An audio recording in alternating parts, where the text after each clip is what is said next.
Good day. Welcome to PSY227 Theories of Deception. Study Session 1. Definition of Deception and Interpersonal Theory of Deception. Introduction. This lecture introduces deception and interpersonal theory of deception. The three features of messages that can give clues to deception as well as criticism of interpersonal deception theory will be discussed. Learning outcomes.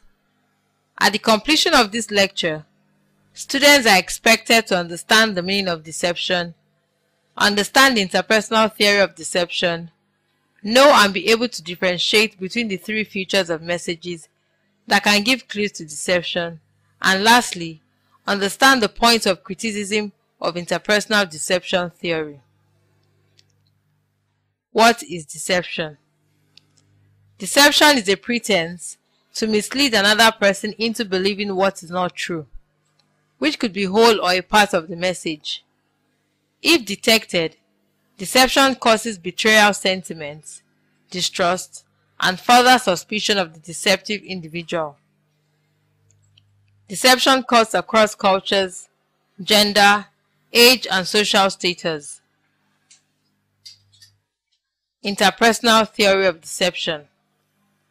The interpersonal deception theory, IDT, posits that interpersonal deception is a dynamic iterative process of mutual influence between a sender who manipulates information to depart from the truth and a receiver who attempts to establish the validity of the message. Boomerang, 1964, in Deception, Wikipedia. The theory explains the manner in which people handle actual or perceived deception on the conscious and subconscious levels in face-to-face communication. Communication is influenced by goals for interacting and the significance of the interaction.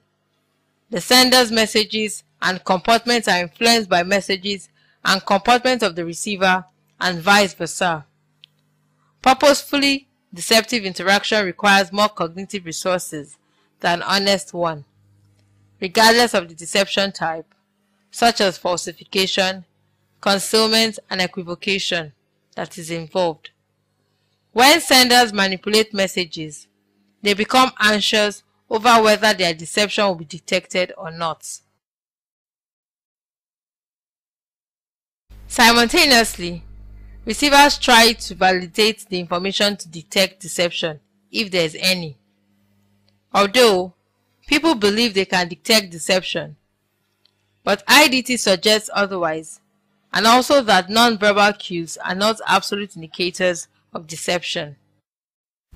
Three features of messages that can give clues to deception. The central verbal message. This is the focal point of communication. That is the main reason the communication process is initiated. For instance, a communication process between two people can be centered around deciding whether to call off their relationship or not. The discussion on whether to keep the relationship or not is the central verbal message. However, other parts of the communication, such as the ancillary message and inadvertent behaviors, in addition to the central message, can give clue as to whether the relationship should remain or not. The ancillary message. These are subordinate messages and of lesser importance. They can be verbal or non-verbal parts of message. Ancillary or subordinate messages are so called because they are not the main focus of the communication. For instance, someone who is responsible for an amount of money that was stolen during weekend in the office might unconsciously say something or exhibit certain body language. Such unconscious behavior might give a clue that points to the fact that he was at the office during the weekend and perhaps stole the money in question. The inadvertent behaviors. These are unintentional overt behavior exhibited without thinking, resulting from carelessness. These behaviors help in detecting deceit through leakage. For instance, a deceiver who unconsciously smiles while giving an untrue report of how he was robbed is exhibiting an inadvertent behavior. Criticism of interpersonal deception theory. DiPaolo, Ansfield and Bell, 1966, are critiques of IDT. Among other issues, they criticize the theory for not differentiating between interactive communication and interpersonal communication.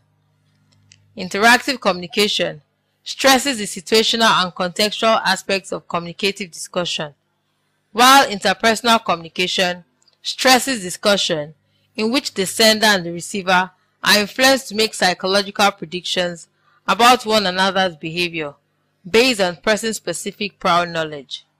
They make a case that such ambiguity in conceptual framework limits the theory's explanatory ability. Study session summary. Deception is a pretense to mislead another person into believing what is not true, which could be whole or a part of the message. Interpersonal deception theory.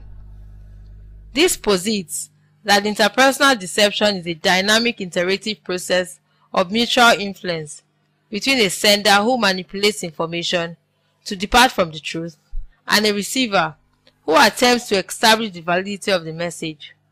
Bomrind, 1964, in Deception, Wikipedia. The three features of messages that can give clues to deception are the central verbal message, which is the focal point of communication and is the main reason the communication process is initiated. The ancillary message. These are subordinate messages and are of lesser importance than the central verbal message. The inadvertent behaviors are unintentional overt behavior exhibited without thinking, resulting from carelessness. Criticism of interpersonal deception theory.